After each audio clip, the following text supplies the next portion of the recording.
Let us discuss about servant leadership, which is one of the primary qualities required to become a successful Scrum Master. Whenever I talk about or think about servant leadership, I think of Mahatma Gandhi. He was nobody. He came back to India as a lawyer, and he got into the satyagraha mode, and he stood up for a cause, and one by one he created followers, and together it became a big force. So that is at a macro level, whereas a Scrum Master must embrace servant leadership at a micro level within the Scrum team and within the organization in which he or she works. The first thing is that Scrum Master must, as a servant leader, must educate others on the Agile methods, the principles, and how it works, because people who doesn't know Agile can be very skeptical about Agile, and they may be fearful because a lot of stories they hear about Agile. In one organization, the head of delivery, he was very skeptical about Agile. But then fortunately, he sat through the 2 days workshop conducted by me on Agile using Scrum, and that cleared a lot of doubts in his mind. And towards the end, he said, "This is exactly what I want, because I get absolute transparency into the whole process." Because generally, a lot of stories like Agile means everything is ad hoc. I don't have any control. I don't have visibility. The team do things the way they want.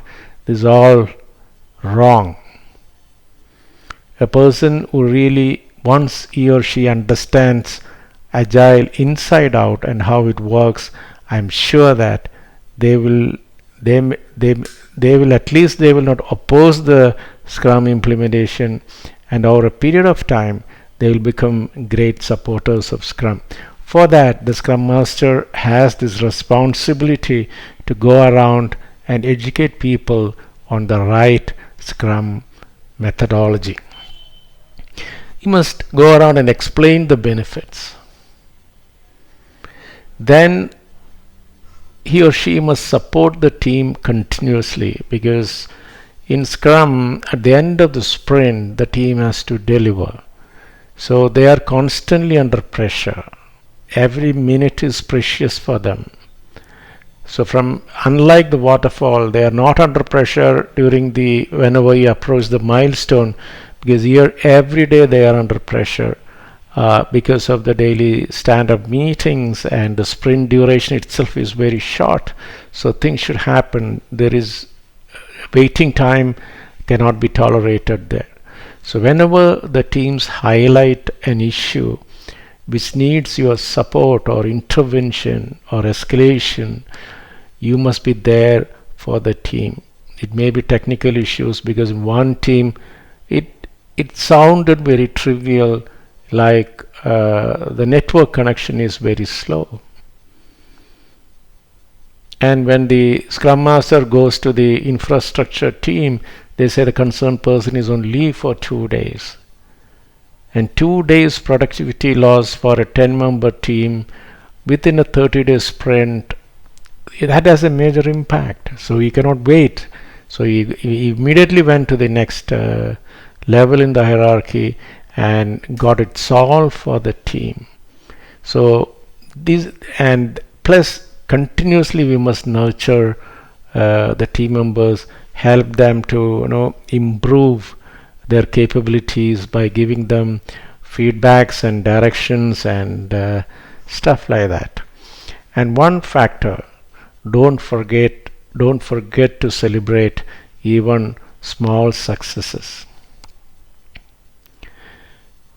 In another instance, now the first sprint failed. So what you should do? And to my surprise, it became the talk of the organization because the first sprint failed. Because people were expecting miracles from the first sprint itself. And the team was demoralized. In a waterfall model, in the traditional project, even if you miss 10 deadlines or 10 major milestones, nobody talks about it. Whereas in an agile environment, even if you slip one sprint by not completing maybe part of a feature, that becomes the talk of the town. One way I'm happy because it gets that kind of an attention within the organization, which the other projects doesn't get. So in this case, the team did their level best. First sprint, the team failed. So what can we do? Because on one side we are saying fast failures are success. So I still remember we had a party. We celebrated that fast failure in a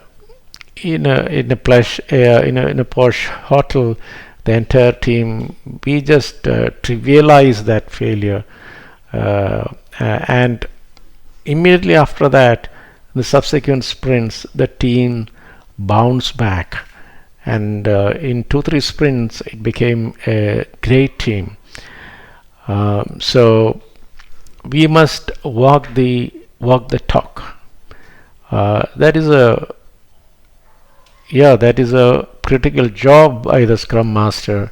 So celebrate successes. Sometimes we even celebrate failure, because fast failures are still success because we get more time to recover.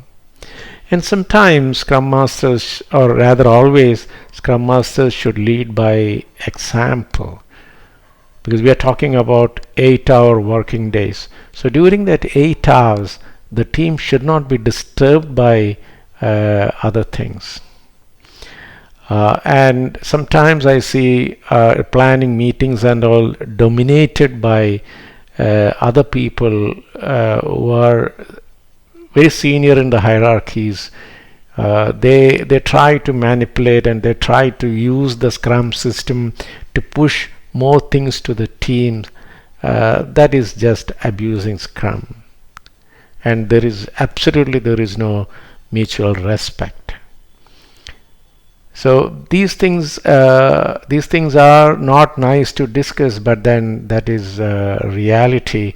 So Scrum Master, the servant leader, the biggest servant leader in the Scrum environment, should be a servant to each and every member or each and every stakeholder, trying to evangelize, trying to remove impediments, then having fruitful discussions, constructive talks, then elevating the team members' statuses by continuously mentoring them.